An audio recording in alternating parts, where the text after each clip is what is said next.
Now we're live. Yeah. No, that's how we're never gonna start like that. That's wrong. It's the wrongest way. Why not? Why? I think it's fine. I Just think it's fine. screaming. Like, I don't even really care. No. Just start.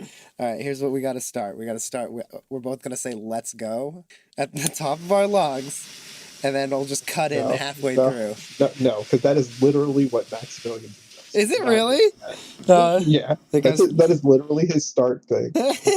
When he put his YouTube videos, it's just literally screaming, "Let's go!" let's go. All right, I will never do that again. So yeah, I guess this Did is you the want me start to of the share this thing, what? or do you want me to just lead it and like tell you when we're at certain things? What do you mean? Share what?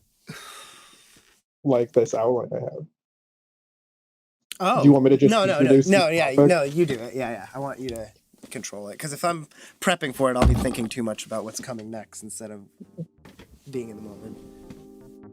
Okay. We don't have a name. What's the name? Or we just call it? I like Big PP Podcast. Oh my god.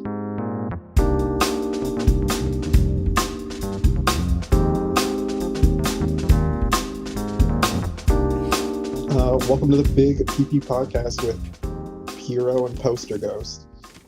This is a first podcast. We're just going to be working our way through it, trying to see what works, throwing shit at the wall, see what sticks. I am Hero, and Now I'm Poster Ghost. Yeah, that's me. I'm the one. And we're going to be with the biggest PP. This is the big PP club, but I have the biggest one. I just need to make that very clear. Like on a shelf, like you keep it like in a jar. Well, you're a collector. I mean, that's formaldehyde is expensive, so that's why we're starting this podcast. Like I stored in milk. You know? Oh no, that's terrible. We're just gonna kind of talk about the things that are coming up, find out what works, and just go from there, I guess. Yeah. He's gonna try his best. Oh wait, what? Sorry. We're gonna try to hit some music, video games. I have some anime stuff, but I'm mostly gonna. I know one of us is gonna be outraged. So. And then we're gonna talk about some music, make some suggestions, and then just sort of go from there. I'm gonna say that a lot. I feel like. Yeah, that's fine. I mean, that's kind of stuff I can also cut around. I mean, if you. Except now we're live and now we're talking about cutting already, and it's like, wow, first thing we're gonna do is cut, huh? I mean, just wait until you find out about the music I picked. We'll get there. No, just kidding. It's not. Cut that. Just steal jokes. That's what we'll do. We'll just steal jokes and do our best to keep us on track. That's what I was gonna say. Piero his job is literally to keep this whole podcast on track, because if I was left to my devices, I would just talk and make jokes and we would get nowhere. And nobody wants to listen to a 3-hour podcast. It was just talking mindlessly. Yeah, who are we that you would want to listen to that? I mean, I don't know about we. I mean, I feel like I have good things to say, but I mean, I'm just along for the ride. I feel like I'm just privileged to be able to talk. In today's climate, being a white man and having a voice, very dangerous, you know? Yeah, well, I think you still need to watch what you say. What? All right. There's still a line. A line? All right. Yeah. Oh. I'm white, so I don't wait in lines. No, you only do them. Hell yeah. So what's our first topic? So, what are we talking about today? I thought we would just start with the game stuff because I know that's what we're thinking about. Yeah. Because, I mean, I work full-time and works like 3/4 time. Oh, see, I did it. I told you. Oh, yeah, you said my name. And, I'm going to beep it. I'm just beep. And Poster Ghost works like 3/4 time. So, like, I have a huge commute, so I don't play a ton of games much anymore. I know there's been a few that have been sort of on our radar, repeat customers when it comes to nightly gameplay sessions. Yeah.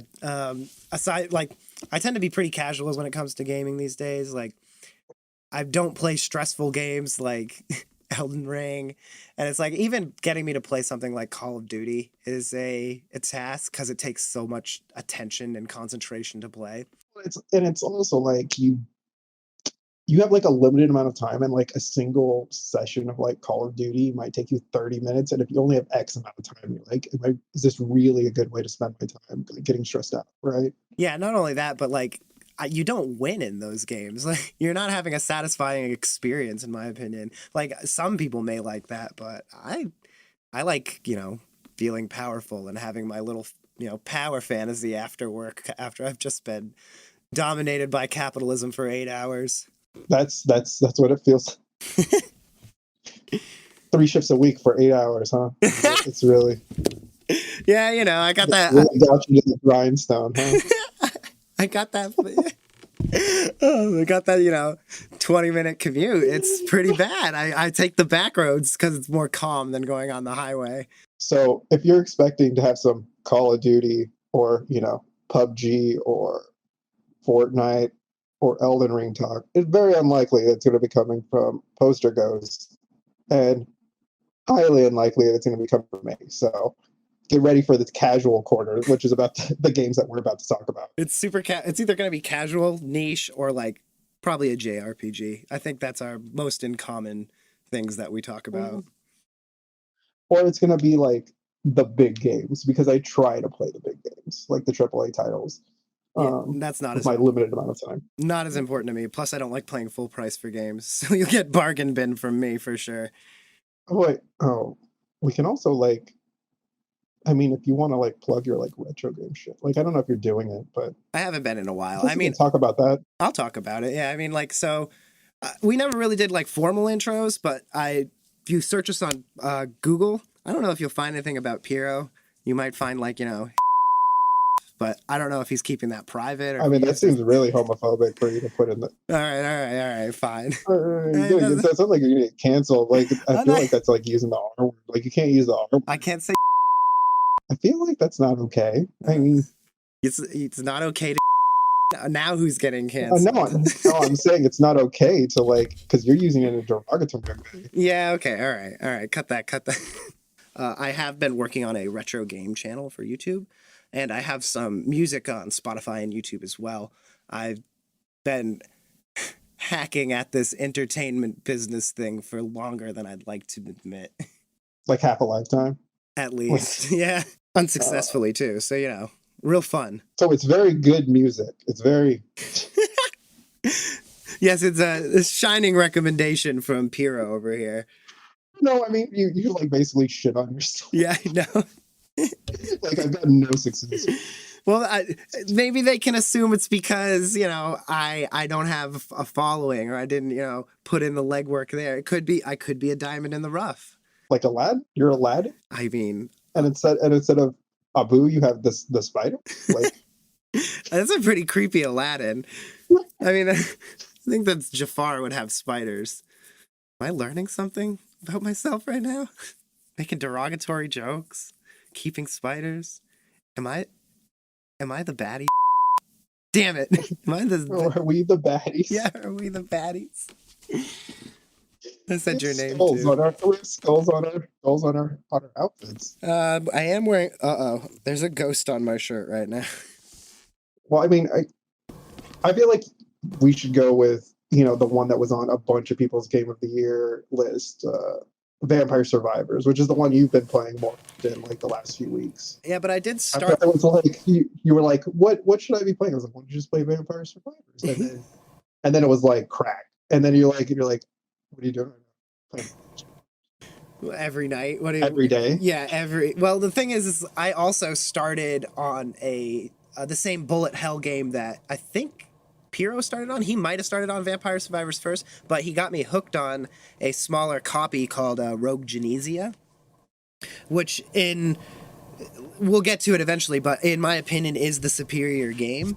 But Vampire Survivors just has been around longer, and it has so much more content that it allowed me to have something to grind at, just have something to do, essentially. And that's what the Bullet Hell game is, right? Or, I'm sorry, Bullet Heaven game is at the end of the day. It's a controller in your hands and some flashing lights and, maybe a few decisions here and there, right?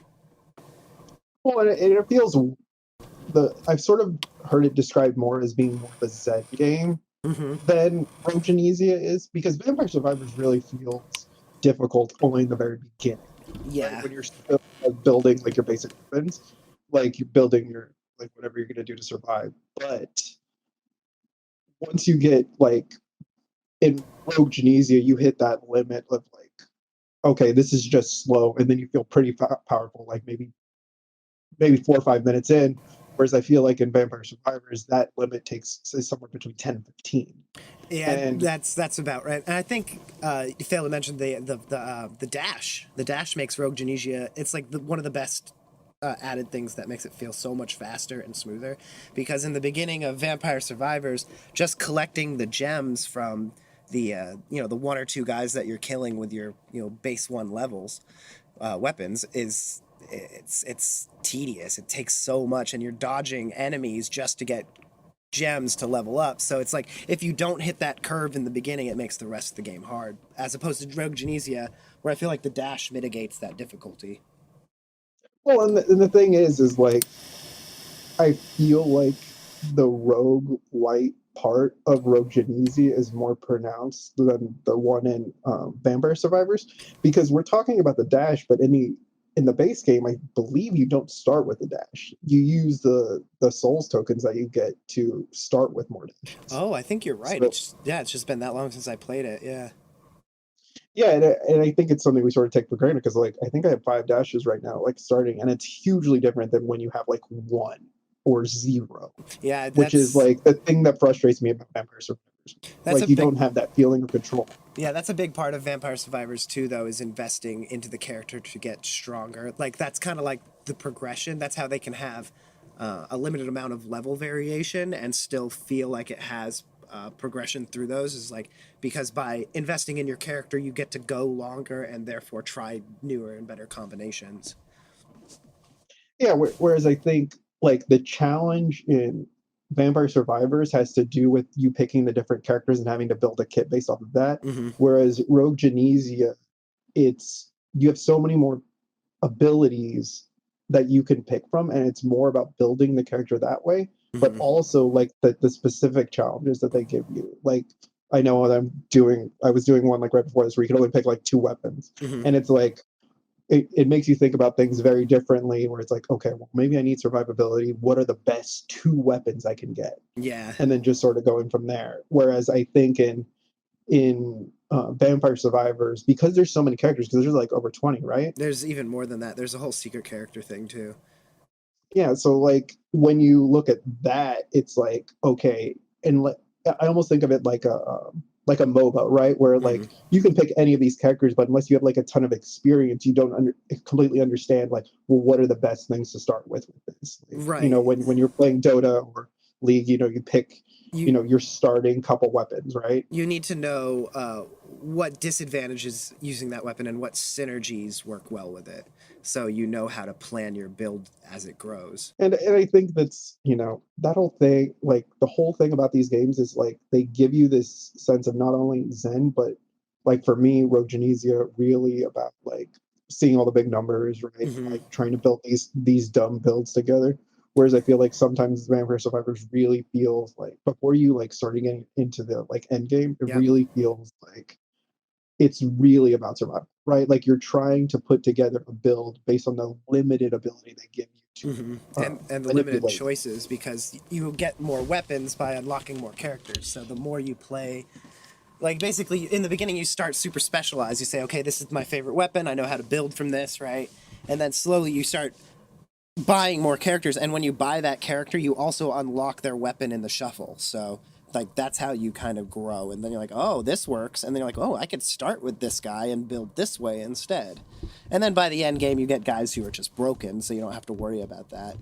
Well, I think it lends like it sort of exposes why these games are so good and like how like we're looking at these two games like very differently in terms of what we're getting from them. I Right, like was the beneficial thing. I was going to make a point on that. Piro is definitely a gamer.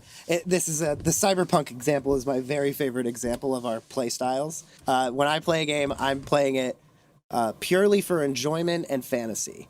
And I know for a fact that one of Piro's favorite things to do is try to break the system of a game and pump those numbers as high as he can.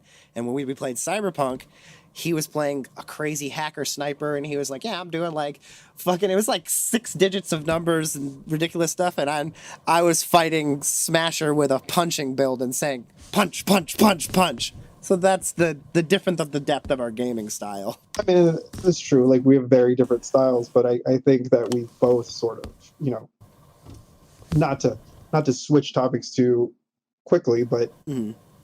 we both found like different reasons to love, played up, and so we've like dumped 70 hours into these games, like almost all of them multiplayer. Yeah, it's true. It's true. It's like the overlapping fun of it for me. The best thing about Played Up is the teamwork. I like working together as a team. People, they probably wouldn't agree with me in saying that. Like me saying that is probably because I just get high and fuck up every time. But the teamwork aspect is one of my favorite parts, and like optimizing it and like trying to figure out like the best way to do something. It's really fun, and that's definitely something that is a big part of Played Up that carries over to the Bullet Heaven games. Like, is the optimization and trying to run it in our best way possible.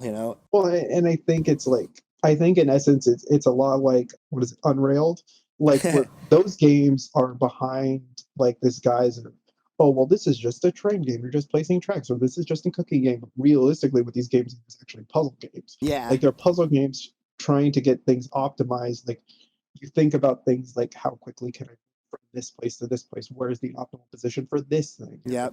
how can I make it so washing is faster, How like do can I we automate yeah, this. how do we divide the labor most efficiently between the players? Like, I love that kind of stuff. That's, I think, why I like Dota, and I hate Dota, but it's love hate. But I really enjoy the optimization of teamwork between the people. And it's like you have to use. It's also why I like Dungeons and Dragons. It's people's strengths and weaknesses really show in those type of games.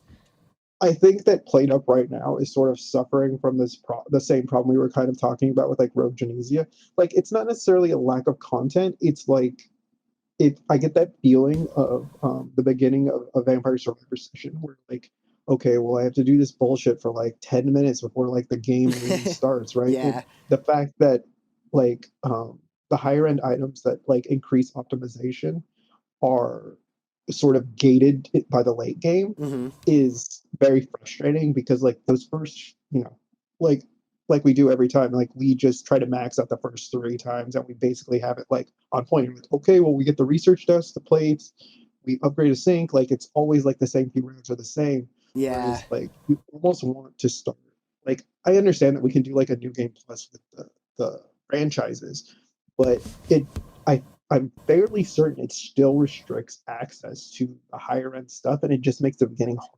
And that's exactly what it Instead of, does. Yeah, and so like I think that that's sort of a problem with the game right now, because I want to skip to the end. I mean, if we're gonna use like the D&D sort of analogy that we're talking about, I understand that like levels like 1 through 3 at D&D are fun, right? They can be, yep. but like I feel like it's really fun if you want to have that sense of like danger, right? And like in Plato, right? Like Hmm. where if you like trying to do something really reckless.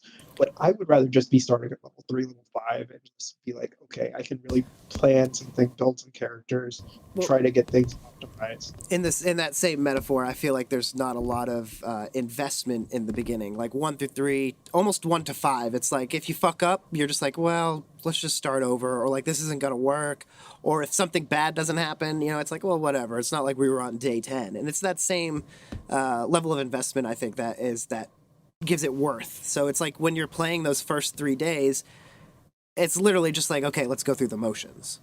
And it's kind of like that with Dungeons and Dragons characters too. The only difference is you have to build character. That's, I think, the only advantage to having a low level Dungeons and Dragons character is you actually have to build that. When you get to kind of establish like what you want to do over time, as opposed to having to pick a direction like Hmm. immediately when you're building a higher level. Yeah, We've been on this Played Up, you know, sort of, we've been fiending for it essentially, like just playing it for hours and hours, like on the weekends. But I know for the last few days you've been kind of jonesing for a Uh, uh, different kind of drug, huh? yeah, it's a powerful drug. It's laced with nostalgia, star power, death-defying feats, and it makes me feel like a kid again. A little pretext, like I love to get myself down a YouTube hole. Like most of the time, speaking of Rogue Denusia and casual games that we play, I'm the kind of person who I always have to have something running in the background. There has to be some media playing because the silence is deafening. If there's silence in my room, it's like, oh no, I'm gonna be depressed in a second here. You're like, So I need 5 sources of stimulation at one time. just to stave away the inner monologue. But yeah, so it's I watch a lot of stuff. I end up in YouTube holes, and it started with boxing. I was watching Mike Tyson stuff. Mike Tyson is the scariest motherfucker in the world. I went into kickboxing, and before I knew it, I ended up on the WWE YouTube channel, and they have been uploading full matches, Royal Rumbles, classics, like oh dude, and it has awakened something in me. I love wrestling. I didn't realize how much I loved wrestling. Think about all the video And games too. Like I vividly remember playing the Nintendo 64 wrestling games. like I remember the Raw game. Yeah, What else? What are the other ones? the Like I SmackDown can't remember all games. of them, but I do. Yeah, it's SmackDown. Like Yep, because what was it? Thursday night was SmackDown, right? yep, yeah. Monday Night Raw. Yeah, Did and you, so like just actually, did you know no, go ahead. Monday Night Raw is the longest running continuous live television show? Oh, it's live, right? Yeah. Well, I think it's Mm. recorded live, but yeah, it is the longest running like television show like consistently. I mean, that's really surprising. I mean, I guess it's not because they're making so much money, So well, right? and And it's essentially theater. It's just like running a TV show. exactly, yeah. I got to see some scripts because I was in my YouTube thing. I tend to go for behind the scenes stuff. Like once I get into something, I'm like, okay, now I need to know how this works.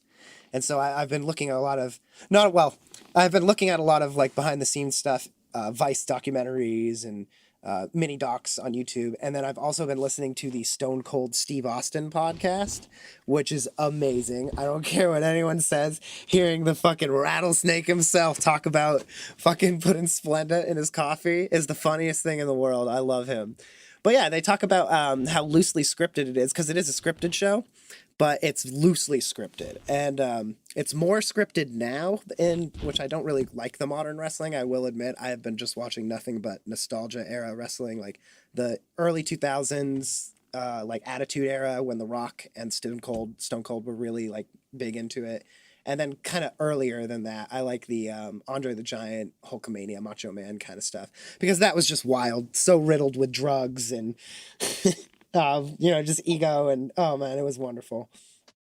And there's so much more person. Like I'm not saying there's not personality then, but like that was what drew you to the characters. Whereas Hmm. sometimes I feel like the modern era feels like dinner theater almost, Yeah, where it's like it's too contrived. I completely agree. The storylines are almost like a soap opera because that's the whole thing. Is it's like you try to keep up with something like that, and you realize, wow, there's like 3 years of backstory to this character as to why they're acting this way. Yeah, I really haven't been getting much into the context of the fights. I've been just enjoying the showmanship aspect of it. I like the fact that these are essentially stuntmen showing off. One of my favorite, of course, matches, one of the most legendary matches was Undertaker versus Mankind in the Hell in the Cell, and I watched a mini doc on that, and man, it's just like it really is a feat of endurance and athleticism to do the things that they did. Like Mick Foley, you don't think of him as an athlete, especially with like his build and stuff like that. He's like your typical backyard wrestler guy. He gets in it for the pain and he's willing to take the bumps and the falls and stuff like that. But none of that shit was scripted on that Hell in the Cell match. Him getting thrown off the cell was improvised. Him getting thrown through the cell was improvised. They tried to take him off on stretchers twice and he got off the stretchers twice to keep doing that show. And then when they went he busted his tooth through his lip and they stitched him up in the back on Vince McMahon's desk. And Vince McMahon, he was quoted saying, like Mick Foley was quoted saying, what did he say? It was, I appreciated everything you did for this company, everything you just did. but don't ever do anything like that again. I know that when I've heard like sort of those background discussions, like the thing that always seems to get mentioned the most. I mean, you can see it when what was the fucking what was the ladies wrestling show, Glow, like on Hmm. Netflix, Hmm. and there has to be like a lot of trust between you two, right? Yeah. Like to be able to do the improvisation, right? Hmm. And you would talk about it, but it's not like I assume they don't completely call audibles, but I assume you have like ways of telling other people what you're going to do without like saying it directly. Yeah. And you can really tell, as especially in that era where it's like it was just so ridiculous, right? Like, Yeah. People were dying in that area. Like people literally died in wrestling in that era. so I guess we're going to see how far Poster Ghost goes down this wrestling hole, Wrestling because hole. it's only See, I brought it back. I brought it. I deprivated myself. See, the wrestling hole. the wrestling hole. Yeah. Well, we're going to go to our next segment, which is essentially our music area. Poster Ghost, like he said, has been making music for a long time, and you know we know that both of us have very different tastes in music. Mm-hmm. The way things have sort of shaped over the last 10, 15 years, since we were basically listening to the same music in our like late teens, early 20s. Yep. So I thought it'd be good to see what Poster Ghost is listening to, and try to have him bring us an album that maybe it might be good to get exposed to. So yeah, I definitely love giving less popular artists who I feel deserve a platform. Like I want them to be heard, right? That's super important to me because secretly that's what I am. But I've been one of my favorite composers and guitarist. His name is David Maximikic. The album is called Bilo. I want to say 4. Yeah, Bilo 4. So when he first started, he released an album called Bilo EP. And it was so revolutionary that when I first heard it, I said, no fucking way, this is the future of progressive rock. And in saying that, as an example, there's a song that goes from heavy metal to opera, and then the opera turns into freeform scat. Like, just like it's the most insane stuff in the world, and the fact that it's all bridged together is amazing. He's an Eastern European artist, so he's definitely trained classically. The arts are, and especially music, they're much more focused in Europe, and so you end up with a lot of these really cool prog artists out of European places. But specifically, this album Bilo 4 came out in December of 2022. It's absolutely breathtaking. It's a progressive rock album, so you listen it from start to front, and all the songs will run together. It features an uncountable amount of guitar techniques, from modern ones to flamenco and classical. He plays like at least 3 or 4 different stringed instruments on the album, and then he has people who come in to help him as well, guest singers and people like that. And the album itself, it's like, I don't know how to explain. It's a progressive journey. So it starts with like a modern progressive rock song, and then it fades into like flamenco guitar parts. Like imagine The Last of Us. It's incredibly cinematic, this album. Like I'm listening to the song that has like the most views Mm-hmm. or most plays, and I can hear like that like haunting sort of 80s like rock in it, but I also hear like the polyphia, like the more technical part of it at the same time. Mm-hmm.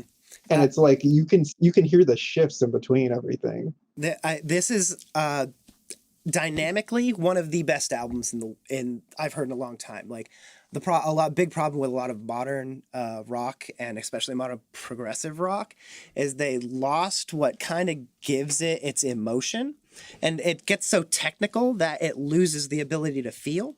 And you can tell that in the sense that everything is about at the same volume. It's all fucking mixed at the same volume, it has the same gain, and it's loud as fuck, right? In this album, you hear it fade in and out, and not just in the beginning and the end of the song. It has entire movements that fade in and out, and his mastery and control of the composition is what gives it so much power. The guitar and the technicality almost comes secondhand to the way it's written. And to me, that's takes a lot more talent and a lot more maturity as a writer to do than to just go on stage and say, okay, here's 3, 4, 5 minutes of the most insane guitar riffs you've ever heard, you know? I think for me, the thing that I'm noticing, like, because I'm like just letting it play, Mhm. is like, like, so I was like an audiophile for quite a while. I spent a lot of money on like headphones and not audio interfaces, but like amps and stuff like that, for like headphones specifically. Mhm. And it might be the headphones, but like I'm sort of surprised at how really clear the music is. Yeah. Because I'm used to it not like it's, for one reason or another, like they're being like just, I don't want to say disrespectful. You probably have the better whatever term. It's probably better, but like, it just not being clean. It's almost as if the tracks aren't separate. It all mushes together. Well, and that might be, one person writing all of it, right? Hmm. Versus like a band where everybody works together, right? Right. Even though one person may write all the music, but you can tell that it's like one person sort of directing everything. Yeah, I think that's part of the power too. Is he has so much of his life in this album. I mean, if you look at the album cover, it's of a pregnant woman, right, or an abstract art of a pregnant woman. When he was writing this album, his wife was pregnant, and he had his, I want to say, first or second child, but all of those themes are very present in the album. There's a lot of life to it. He took a long time to write this album, and you can tell like when a band is in like in a studio and they're like, okay, you got a year to write a new album, you got to pump this album out, right? It's all very thematic to like things that they want to put out as an image. Whereas I feel like Bilo, especially this Bilo, is incredibly personal. Like it's almost like looking into someone's diary in the form of music.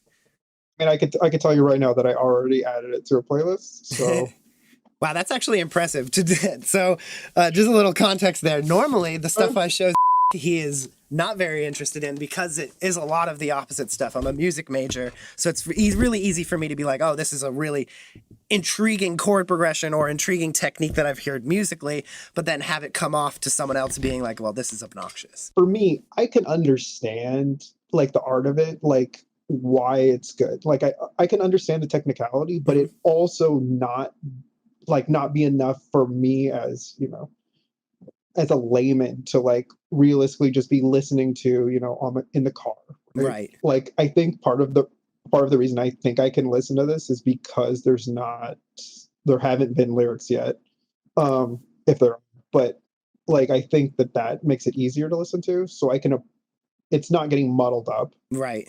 the way sometimes lyrics do. I feel like, so I listen to a lot of instrumental music, and lyrics for me are tough because it's like you have this really abstract art, and then you take one of the most like defining things, words, and you throw it on top of it, and all of a sudden that art becomes what the words are instead of the other way around, right? Like obviously the music is going to influence the words and the mood of it, but when it comes down to it, that's the first thing you're going to lock in and listen to. And this album does have a few songs with words in it, but in all honesty, I think they're the weakest ones in the album. Like it's like they just added it on top.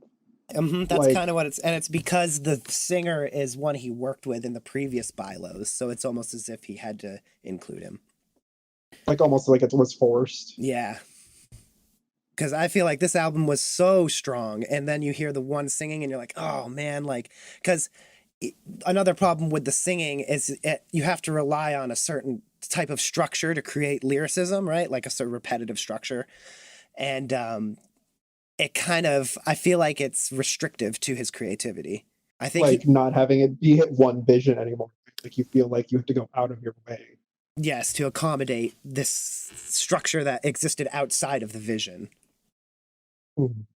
Anyway, I could talk about Bilo for another 30 minutes. I honestly think it's one of the greatest progressive rock albums that's ever been written.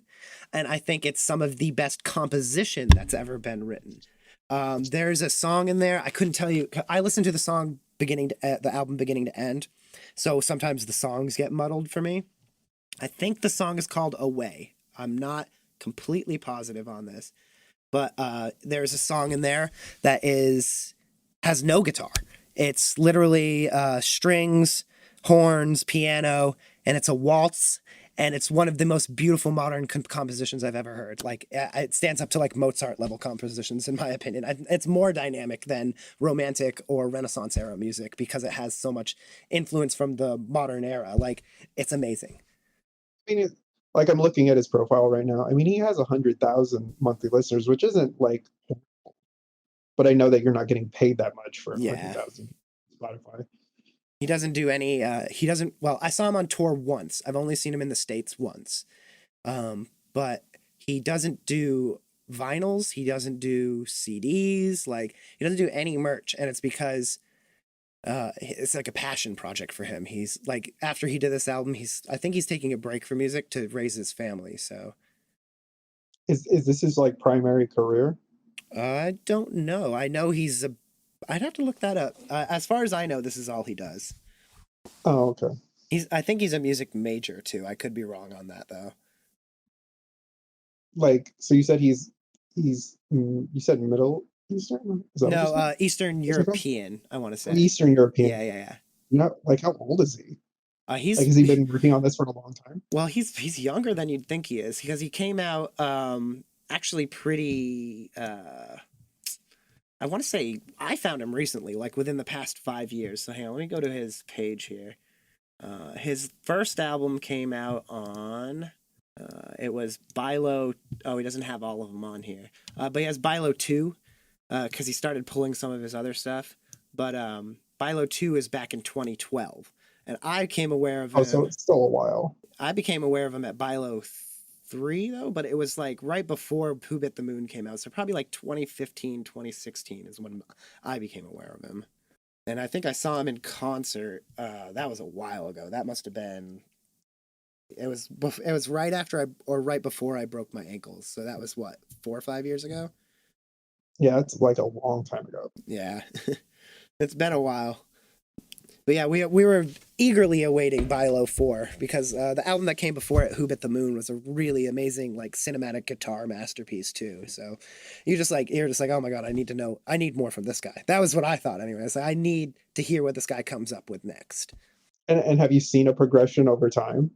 Oh yeah, it's really cool too because the way he did the Bilo albums, you have Bilo 1, 2, 3, and 4, right? And the first one is an EP if you can find it, and it's really rough. It's like you can tell it doesn't exist in the same stratosphere, but it shows the potential of what he could become, right? And then you hit Bilo 3, and all of a sudden he's guesting these really big people on, and like he's like kind of making his name in the industry as a progressive rock artist. And then after he like was like made that uh, I want to say like a monument, like after he made that like what's the word I'm looking for? Not parapet, monument.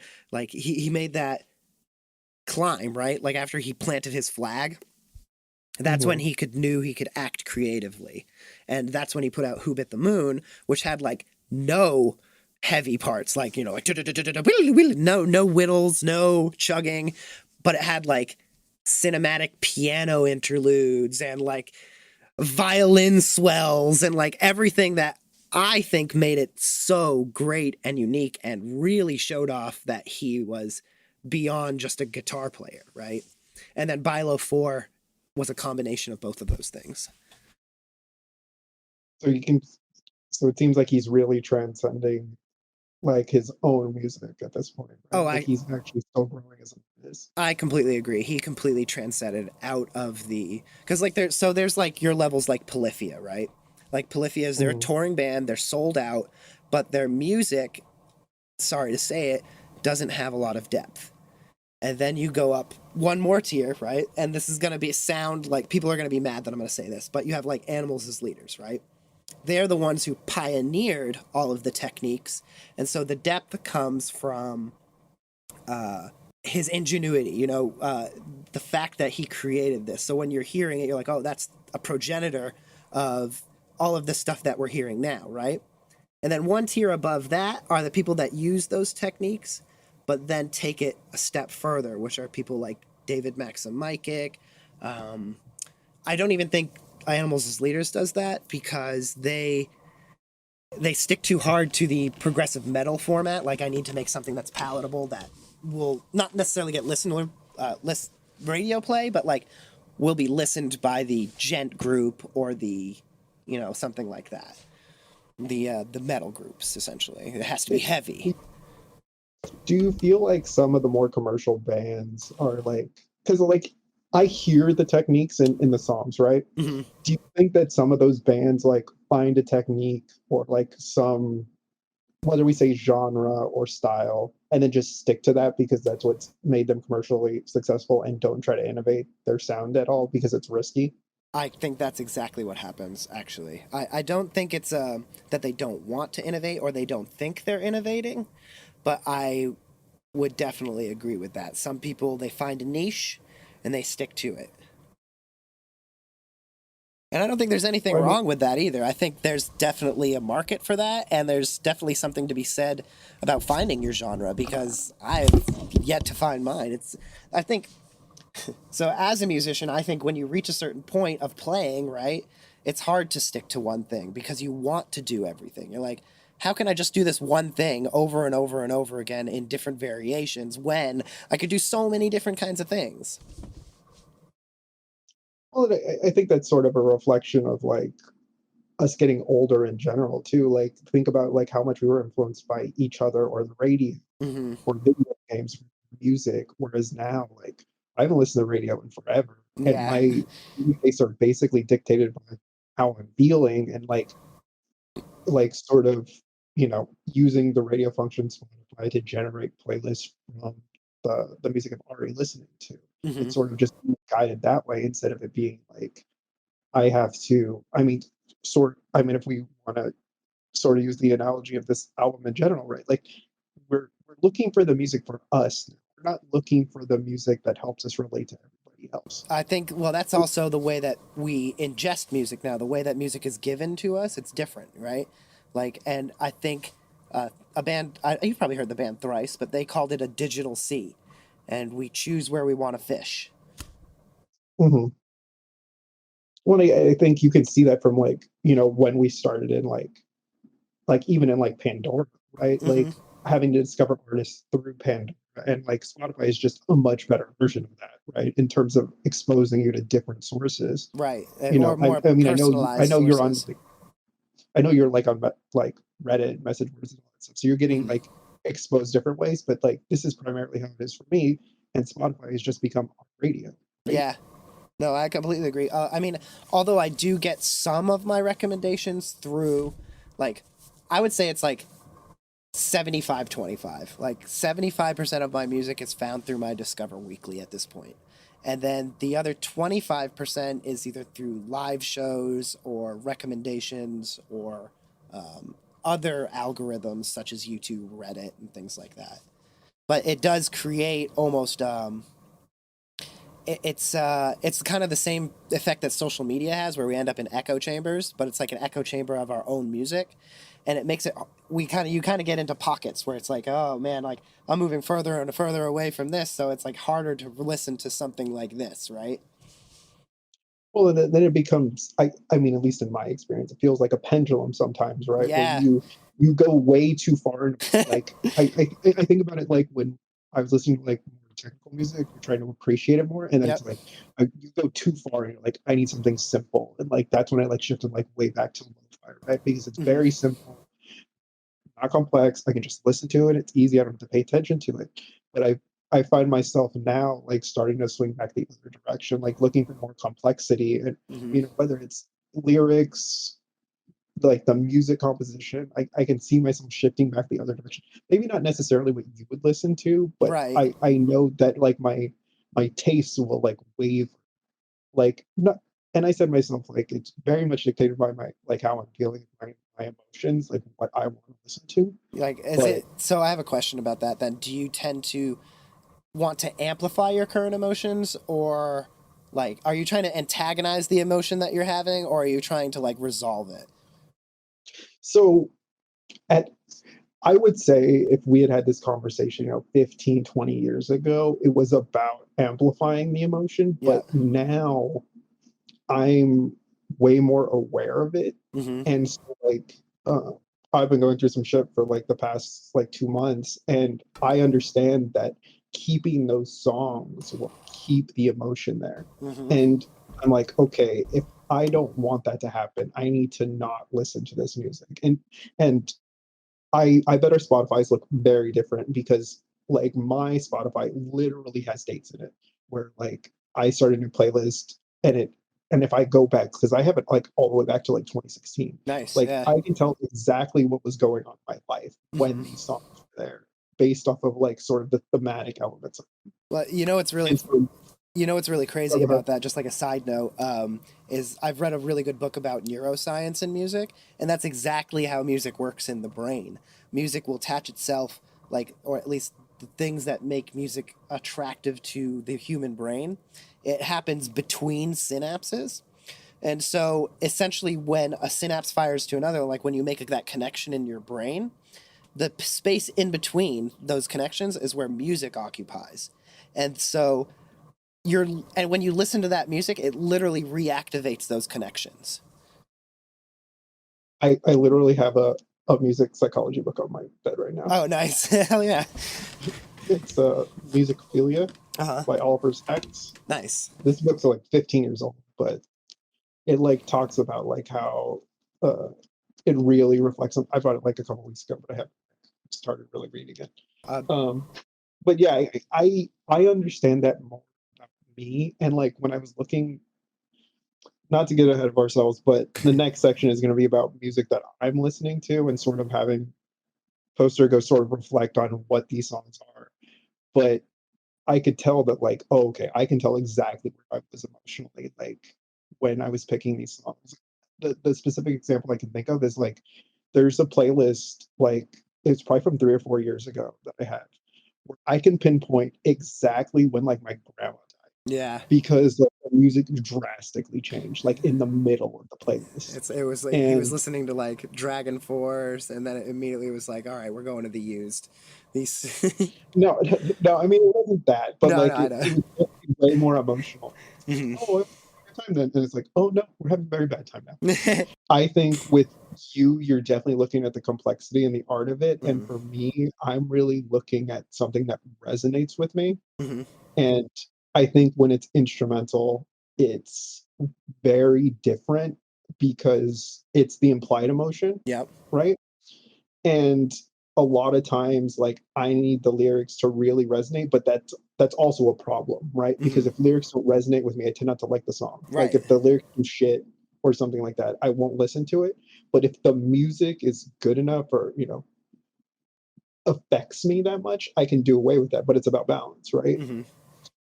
Well, I think it's interesting to say that, like, um, for you, it's like a personal emotional journey. It's like almost like putting timestamps on different parts of your life, right? Whereas mine, it's more of an artistic or a learning journey. You can tell the music I'm listening to depends exactly on where my skill level is or what I'm interested in learning about music. Like you were saying, you're swinging like a pendulum, and I kind of do that too, except like I swing into stuff like right now I'm listening to a guy named Ken Matsumaru, and he's a free jazz saxophone player, and it's like unlistenable. It does not sound like music. It cannot define someone's emotion, like, but I also don't think I'll be listening to it in my next month's playlist, but it's something that I'm interested in now. But I really like that you have kept all of those dated playlists for as long as you did, because I literally just started doing this. Like mine say 12, 122, 120, 23, and before that it's all hodgepodge. I think it helped, like, because I'm very much like a control freak, and having that organization and being able to look at music because music has influenced so much of my life. Not, Hmm. I've never played an instrument, and but it's like that ability to resonate with my emotions, get what's it called, vision from music Hmm. is is something that's like really been part of my life for a long time, Well, I and bet it's grounding for you too. Like when you feel as if uh, not to be like, to get what's the word I'm looking for, like philosophical about how music is, like when you have that resonance with another musician, someone who you've never met, never, don't have any sort of commonality with, and then all of a sudden you hear a song, you're like, holy shit, like this is how I feel, or like I think that's a really powerful note of music. You mean the first time we heard Escape the Fate? Like when we were like Situation. early 2013? It was perfect. The voice, the swagger, it was everything we needed. It's like I can appreciate that those songs are a reflection of who I was then. Yeah. Right? Like if it's a journey. Totally, yeah. Whereas now, like I know that there are songs that we look back and it's like really cringy, right? Like you're like, I can't believe I listened to this. Like but it's Escape like the Fate's a little bit like that for me, I'm sorry to say. but like my thing is like at one point, Yeah. this is exactly what I needed. Yes, right? I completely agree. Yep. And it sort of sets the tone. Like I think about it like in terms of my spiritual, psychological, emotional journey, that like establishing these points also shows me that these periods in my life where things are not good or really good can be really discreet, Yeah. right? Like that they're not going to last forever, and helps me keep perspective. Mm-hmm. So like my playlist sometimes, it's 3-4 months. One time it was like 6 or 7 months, but I've also had playlists as short as like 2 weeks, Right. where it's like something dramatically changes and this just isn't the music I want to listen to anymore. Interesting, yeah. And so like that's more what I've learned through Spotify. And like if realistically, if you're not paying for Spotify, just pay for Spotify. Oh my god. Not to shill or anything like that. And I'm a musician and I know the fucking Spotify doesn't pay, it's the worst thing that's ever happened to the music industry in the world and all this stuff like that, but it's given a lot of artists who haven't had a chance. Like, think about how much of a paywall there has always been with music, right? You have to do your equipment, you have to pay to tour, and then once you do that, you have to find a record label. And then the only way to get mass distribution of your music is to work with that record label, because they're the only people who can produce and then distribute those records, right? With Spotify, it completely eliminated all of that. And of course, there are things like SoundCloud and Bandcamp and things like that where you can share your music and take more of a profit for the artist. But we live in a society. I hate to say it, like this is the system that's in place, right? Like I'm not saying it's the best system, but like you said, it's giving people a platform who would have it's the same drowned out in the echo chamber, right? It's the same thing at Twitter. It's kind of like we all hate Twitter, right? But can you at a celebrity or someone or a business anywhere else and get a response? And not only that, have it be in a public forum where other people can see it, right? It's the same thing with Spotify. It's like, do you want to like get your music heard and have it in a place that's accessible? That's what it is.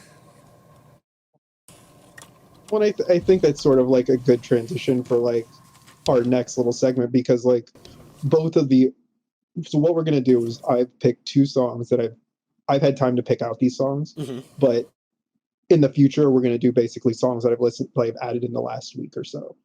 But both of these artists like are not huge artists. Yeah. Like I have a few of the songs for one of the artists, but the other one, like I only have a single song. And it's like this is like I found these through Discover Weekly or through like just using the radio function. Are we talking like less than 50,000 listeners, like, or like way less than David Maxim, right? So one of them has less than 16,000 monthly listeners, and the other one had less than 88,000. Well, yeah, that's still pretty underground, if you ask me. Well, and it's like I know how I got exposed to one of them, which was through like D&D playlists of me trying to find songs to fit. Like, we play D&D, we brought it up before, and it's like music, because it's important to me, is important to set the stage for like big moments. And so like I tend to pick music for specific situations. And I think that this is how I got exposed to some of these artists. But this is also my opportunity to try to, like the poster goes, to see like these two songs and have him listen and like be like, basically ask the question, why do I like these songs and why do I like both of these songs, right? What is that saying? Like, what are the commonalities? What draws you to this style of music, or what's in, I guess, like what characteristics of it are appealing. Yeah, and I think it's easy to jump on the back of, oh, I'm very emotional about my music, so it's easy to go that way and reflect it that way. Yeah. But there are still things about the songs other than that, than how they make me feel. Because like, you know, I could be listening, like you said, I could be listening to the Used or something like that, and that's not going to cut it, right? Hmm. Like there are things about these songs that are resonating with me. Like you can go that way, or you can go like, what is it specifically about what these artists are doing that makes me like be drawn to the music, Well, right?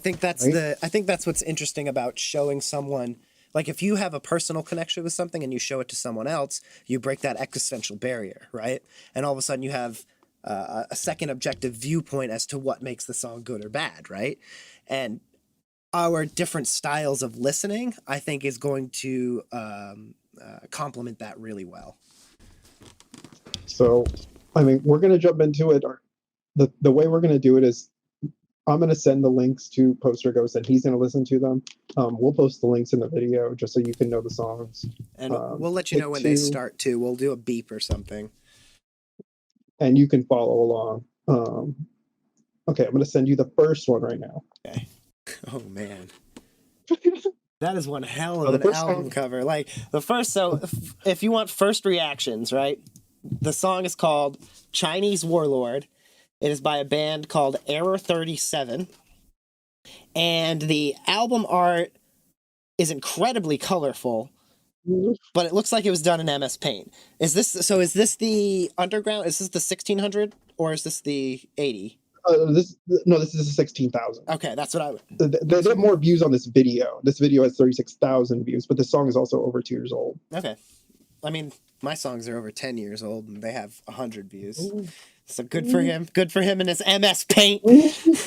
Anyway, it has 3 pixel hearts, and I heard the first 2 seconds. I know it's going to be more electronic than there is. All right.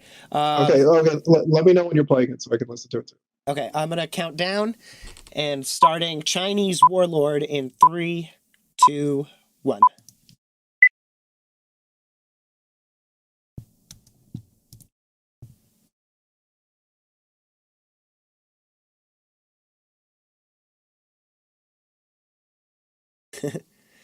Well, I tell you right now, it's a blend of a lot of stuff. There's a lot going on.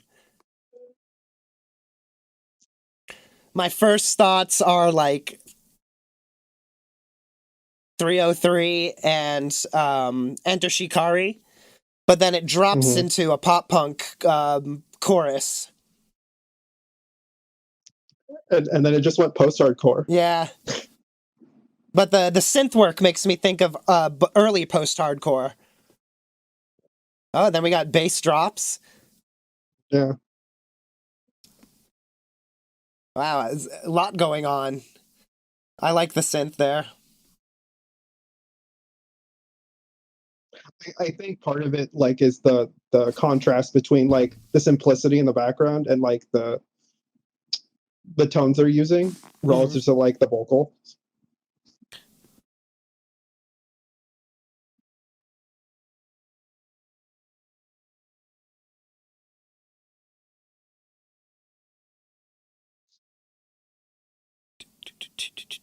Yeah, it's consistent. Like on the, it stays consistent on the snare even when it's getting chaotic. Doot doot doot doot doot doot doot. That motif in the back is like it's like Baby's first riff. But I think it's supposed to be like that. Like that's the thematic thing to almost like the post-hardcore pop punk sound. Mm-hmm. Well, I think it sort of all fits based off of like this album art, right? Like you're like, I get it now, right? Where it's like super childlike and super chaotic. Yeah.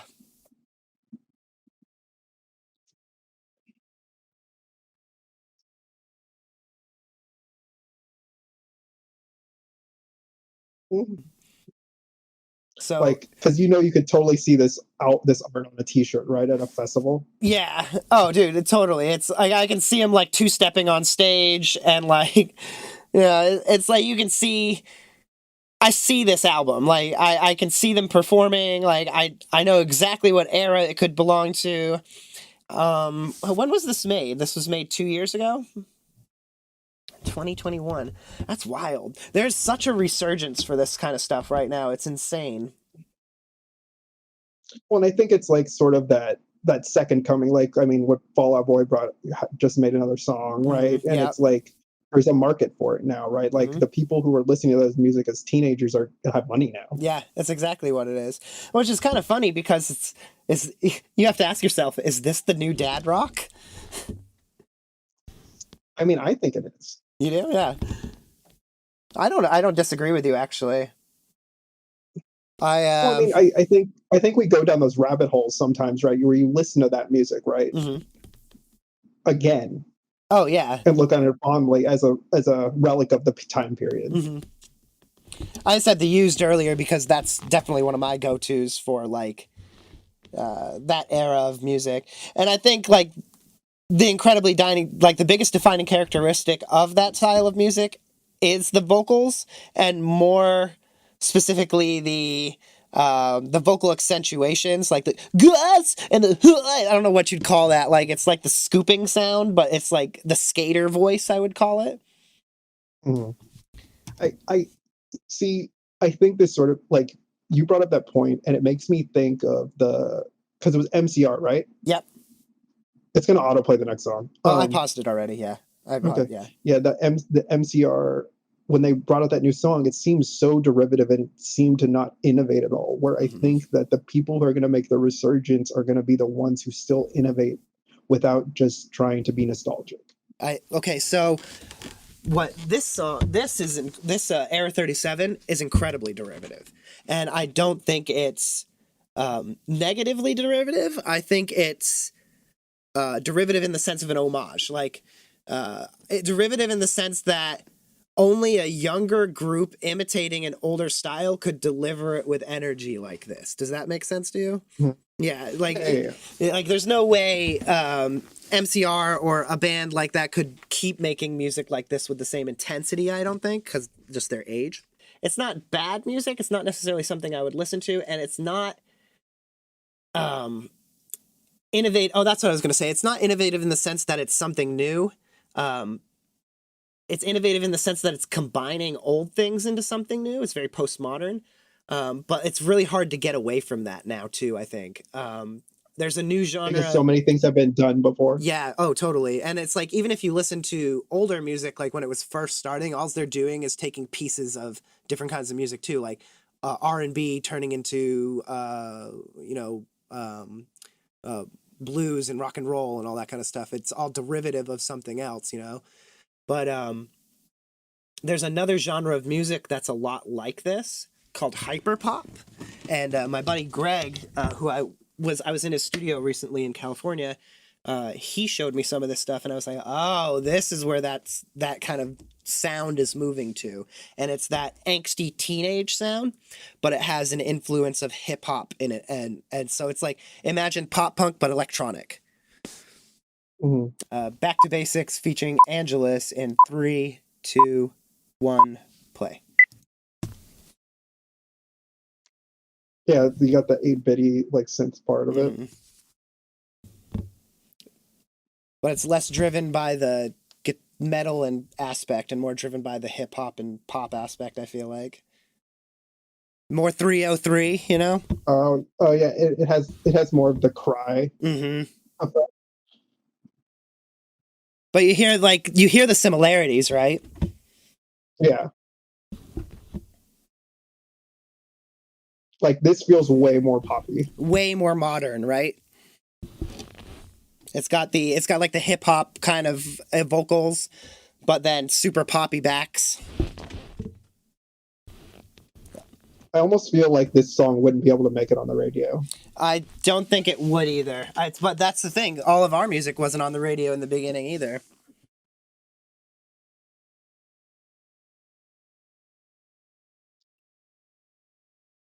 It's a lot like 303. Yeah, like it 100%. Yeah. Like just like the singing style, like the like kiddie version, like the lack of complexity in the music. Yep. Oh, okay. He said anime like 3 times. Yeah, that's how you know. Anime's cool now. Well, I mean, if you're underground, you watch anime.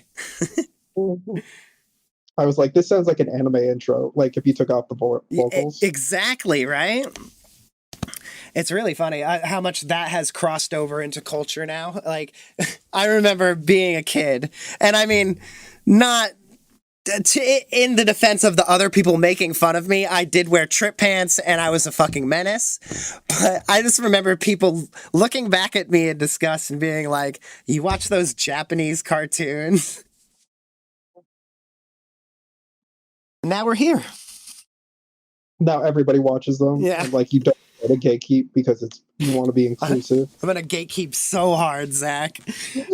Anyone even mentions a second season of Fully Cooler to me. Well, I added that song to my playlist, so that's a cool one, right?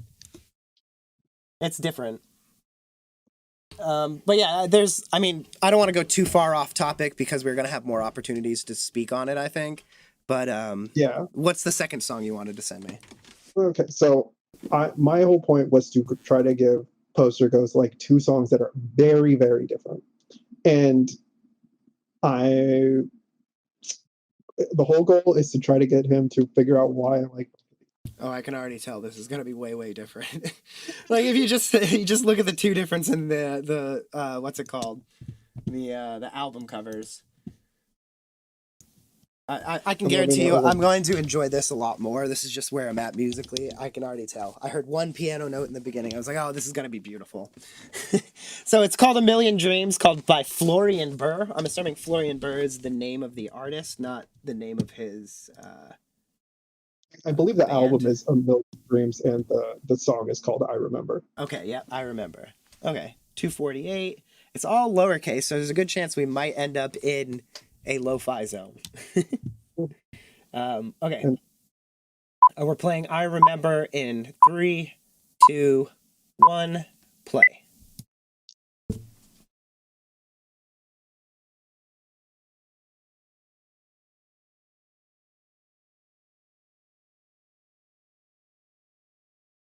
So it's a 1, 2, 3. Well, it's a 3-chord progression. I couldn't tell you what chords. I'm not that far yet.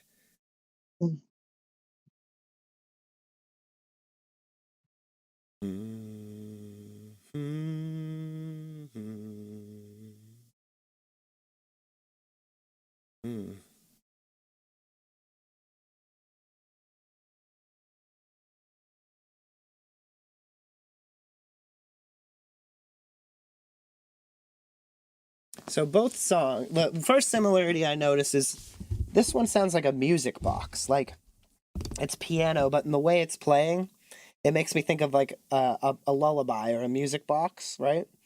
And so the first thing I notice about is that almost childlike intent to both songs. Let's just let this one keep going though.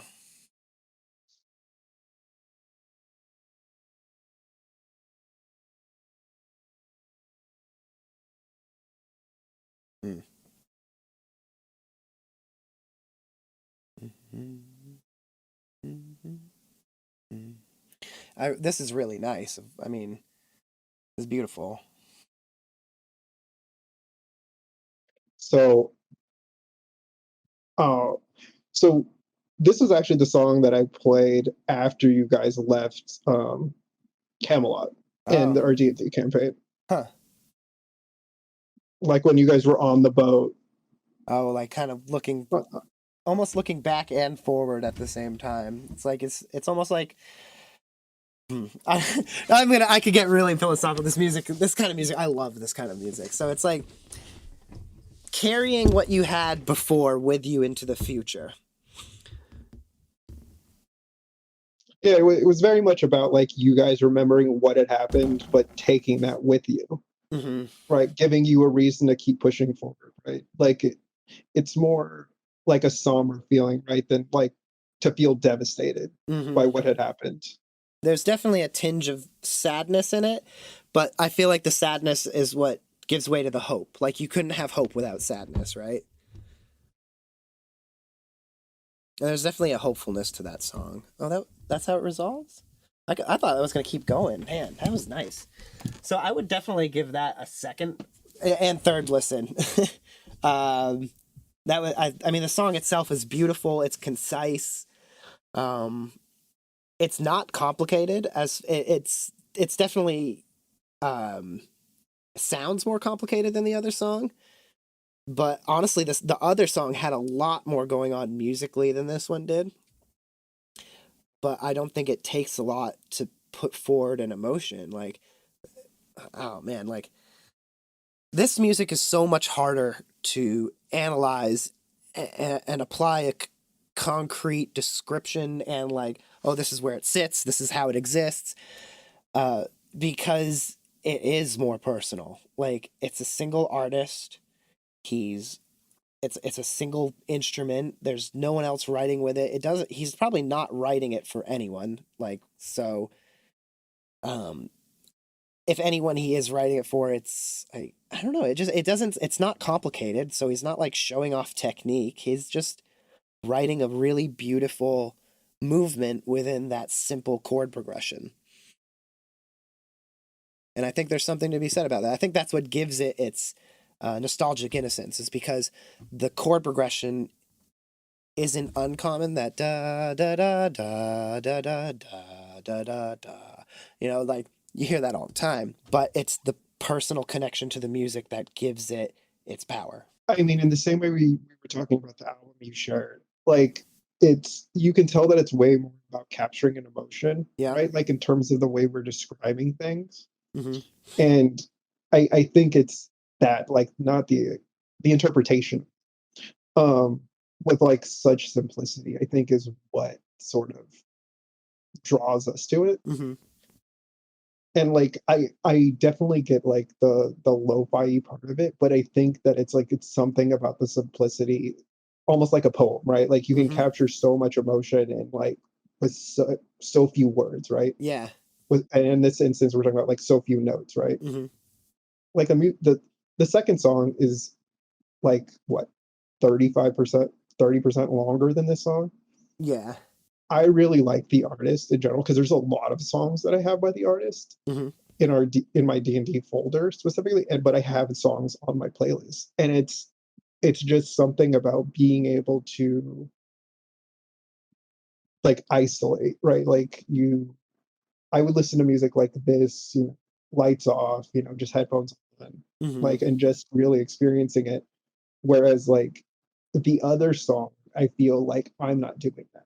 Yes. Like I'm way more listening to it as something to drive me, not to calm, I right? completely agree. It's the experience and the act of listening can be drastically different depending on what you're listening to.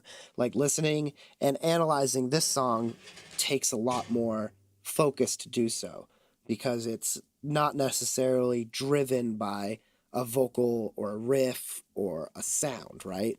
It's existing within something that has already been well defined, a piano solo song, right? Like there's a million piano solo songs out there. And therefore, in order to carve a niche within that, or in order to figure out what makes the song tick within that, it becomes more either about what the person is trying to write or the specific decisions of notes that exist within it, you know? Because the song itself, like, right, it starts with that really simple chord progression that, like, do, do, do, right? And then immediately after that, he starts putting those crescending up, descending arpeggios in it, right? Which gives it this, like, it's like, almost like a beautiful descension. And it makes you, what it does is it pulls up. So it goes down, but it pulls up because the more it keeps going down, the more you have an expectation of it going up, right? And so you create Mhm. this expectation within yourself that says, "Oh, this needs to go up. This needs to go up. I want this to be happy, or I want this to be hopeful," right? I think that you're really capturing like what I was trying to throw at you guys Mm-hmm. when we were doing that session. Because like I know, okay, little bit backstory for everybody else. We're doing a Curse of Strahd campaign, but I've inserted like them traveling to other time periods as part of it, like because I can't keep things simple. And so prior to me playing this song while they were sort of decompressing after what had happened, they had lost like more than they had before. Hmm. And it's like you've never been lower, but it's like you're having to carry that hope knowing that things can get so much better if you're this low right now, right? Yeah. Like you're just hoping that things get even better. Hmm. And they didn't really when you got back, but there I think that there's still hope that you guys can change things, right? And I think that's what about this song. Like when I think of listening to the song the same way we listen to the artist you suggested, as opposed to the other song where we were like, we're just trying to pick things out that they're doing, right? Like Hmm. it's not, it doesn't seem as cohesive. And like it, whereas this, it's like the the other song feels like a blunderbuss, right? Like you're just trying to fire everything at once, right? Whereas Yes. this song definitely feels like, this is an error, right? Like it is direct, it is exactly, it's trying to accomplish that thing, Hmm. right? And I think that I think it's that contrast about like these two different ways that I can appreciate both of these songs, Hmm. right? And for very different reasons. And it's about like having that complexity in your repertoire music that you listen to, right? Yeah. Like that we're the albums that we listen to or the artists might be more one dimensional. Like I'm not saying in terms of like their ability to make music, but like they typically exist within range, right? Right. Well, it's And like the intention. Like, why did you make this music, or who did you make it for? Right. whereas when we think about ourselves, right, we think about all of the artists that we like, that sort of that assemblage of music tastes that really establish us and make us different than any other person, Hmm. right? And so I think the belief that, any person that you see, whether they're wearing a fucking Led Zeppelin t-shirt or goddamn, what are kids listening to right now? Trippy Red. I got one. Okay. Okay. Or Trippy Red shirt, right? Like, that they're more complex than that, right? Right. Like that there's more music that they listen to. And I think I think the belief that, I mean, especially when we're in like high school, right? Like you're like, oh, they only listen to this kind of music. You realize that like nobody was like that, Yeah. right? We all listen to like very different things. I was listening to orchestral instrumental stuff in high school. I think there's And a point in here too about the first song to the second song, right? Like the second song is universal, to whereas the first song, not everyone's gonna like. I think that that's sort of what I was trying to do. I wanted to like throw like a wrench in it, Hmm. just be like, okay, this is something ridiculous. Like, this is not like, not that I'm going to say it's bad music, Right. but like, I know it's not good music, right? Like it is, like I said before, like sometimes you listen to songs is exactly what you need. Whereas this song, I've listened to this song off and on for years. You can't. Here's the thing: you can't eat vegetables all the time. Sometimes you need a piece of candy. I think that's the way you got to think of it. It's like no one can survive off mashed potatoes. It's a palate cleanser Yeah. too, right? Like I'm sure you do that too, right? Like where you listen to the music that you norm like way more complex stuff. But I think that a lot of times you have to take the step back, and that's when you listen to more orchestral music, right? Hmm. Classical type music, Hmm. right? Because it acts like a palate cleanser. You're like, okay, well, this is not that it's completely different, but it like puts your mind in a different space to be thinking about like the music, really interpreting it. Yeah. Even though they're like both of the like I said, like both of these artists and the one this artist and the one you suggested, like it's very much telling a story, but it's like doing it in very different ways, right? With Hmm. different instruments. Yeah. Right? Well, I think another thing that's interesting about the first song is it not only tells its story with its music, it tells its story with its modality and its form. Like there's a certain level of character that exists in just the character of the music, right? Whereas Ooh. the piano song, it's harder to develop that character. Like I listened to the first song, I'm like, oh, these are probably four kids, who put together an album, listened to this and that, and then started, doing this, right? But when I listen to the piano song, I'm like, who is this man? Why does he think this way? All of that stuff, Like we kind of said before, we were talking about bands in general, right? When you have more, I mean, essentially cooks in the kitchen, right? Mm-hmm. Want to go back to Plato. Yeah. The more cooks in the kitchen, it's harder to send that kind of message, right? And Mm-hmm. in the same way you said about the art, I keep saying the artist using just because I can't remember his name. Like you said that like when they had to force in like the singing part of it, it like felt different. Yeah. Right? Like it didn't have, like you said, they seemed like the weakest songs on the album. It broke the intention of the album. And I think you can see that, right? Where like you said, I mean, like I was saying, right? One of them feels like a blunderbuss, a cannon, right? Whereas the other one definitely feels more precise, like It's a more feather. intentional. Yeah. It's definitely different. It's exactly they're. You're right in saying that they were definitely very different songs. Almost complete opposite, if you ask me. That was my contribution to the music. Just I think it's harder for me to engage with what Poster Ghost is saying with the music he's listening to, Uh, and I'm trying to facilitate the conversation more. But this is like when it's me, it's much more personal. I can talk about it more. But I think opening up the room for dialogue like this actually doesn't happen as much as you think it does.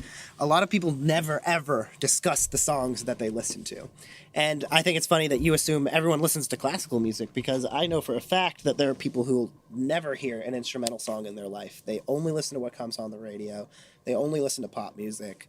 And it's no fault of their own. It takes a certain want of exploration to develop your music tastes, well, I think it has to do with how we look at the music, Mm-hmm. right? Like think about what you and I say we're listening to the music, right? Like I'm listening to have an emotional reaction, have some sort of emotional connection.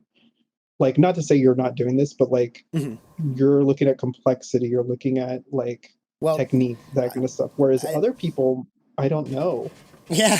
Well, not only that, just to say, like, not looking for, like, my emotional connection does come from complexity. There's a certain level of emotional connection that happens from me hearing something that goes, oh my God, that was insane, or like, that was impressive. That's a different level of emotional connection that I seek that other people don't. I'm all about putting on a song to create a mood, but my modus operandi for searching in music is like, how did the artist use the tools? And by tools, I mean compositional tools, instruments, and mastering to create this product. And I think that to me is emotional, because it's the same journey I'm on. It's like I look at someone else makes and I say, wow, how did they get there? Like, what led them to not only have the knowledge but also the drive to put something out like that? Wow, that was a lot. That conversation went so much further than I expected it to. You're supposed to I keep things know. under control. What happened? Well, I thought that it was more useful to keep things going than to cut things off, but it seems like that part worked out. I know we're still trying to iron out the wrinkles in what we're doing, but we're going to try to add some different parts of content. I think it was easier to cut some things off than others. I mean, you guys could tell we planned for 35, 45 minutes maybe, and then, we were at an hour and a half with that last one. Yeah, it's, So before any cutting, but I doubt I'll be able to get it down to 45 minutes. This is going to be an hour podcast easy. So, I mean, I hope you guys liked what you heard. I mean, if you're in it, I mean, you can look up Poster Ghost stuff on YouTube and Spotify. I don't really put out content anymore. I don't really stream You, much anymore. you used to be on, well, you're on Twitch as Piro, right? And then you used to be a part of a group called The Last Save Point. So look out for the next video that we release or podcast we release, and maybe some video content in the future. We're actually going to be talking about some animes coming up. So I hope you enjoyed us being cordial to each other for a while, because I'm looking at this tier list and it's going to be messy. Yeah, they're definitely gonna fight. So if you want to see us just yell at each other, look out for that next video. Yeah, definitely. So if you want good conversation, join into the Big Pee Club, name pending. We're definitely thinking of something else there, you know. But maybe you can help us out with that if we do have a comment section up. Maybe you guys can help us figure out the name. That would actually be kind of cool, like a crowdsourced name of the podcast. You're like podcast McPodcast face. Like, you Oh know that's God. what's gonna happen. I know it's gonna be that now. I'd be happy with that though. If we're podcast McPodcast face, I'll take it. So tune in next time. Yep. Thanks for listening. We'll see you maybe next month, next week. Who knows? It's a mystery. Be ready.